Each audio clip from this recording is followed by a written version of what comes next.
I want to give you a sense of the predictions for 2025, right? These are where we think the regulatory attention will continue to develop in the rest of 2025.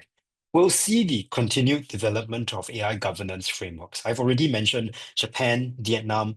We may see more jurisdictions coming up with similar enabling AI governance or AI regulatory regimes, right, in this part of the world. And in that sense, APAC is really striking off on its own in a different tangent from what the EU is doing, from what the US is doing. And we'll see more coming as well, because India, they're going to be hosting the AI Impact Summit in February next year. So you can expect that there will be more to come in terms of AI in this region. Cross-border data flows will remain central to regulatory strategy. You will see jurisdictions like Singapore and Japan continue to push on trusted data flows, especially through mechanisms like global CBPRs. You will have other jurisdictions like Indonesia, India, and Vietnam showing renewed interest in data localization measures.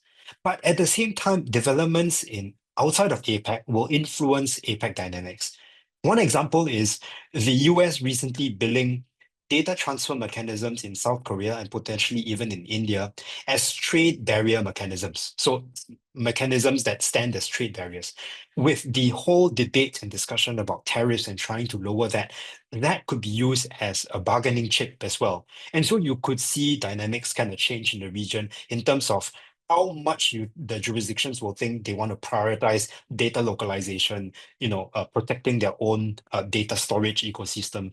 You'll see that changing, and we can't predict. All we can predict is that there'll be change. Where it will go, we're not too sure.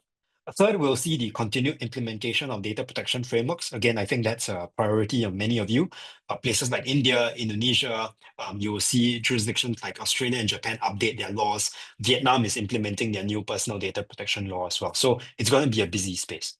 I think the last one is youth protection, right? It's emerging as a dark horse key priority because of things like because of the intersection between privacy and online safety and even generative AI, right? You have Australia's proposed social media age restrictions that bring in age assurance issues to the picture as well. So I think youth protection, children's privacy is going to be another issue. So really, if you're an organization in APAC, success will depend on having flexible compliance frameworks that can deal with an increasingly complex digital ecosystem. The path forward, I think, lies in collaborative approaches, be it in AI, in cross-border data transfers, or in emerging tech regulation. Organizations and regulators need to recognize both the regional diversity of the APAC region and our shared interest in creating trustworthy digital ecosystems.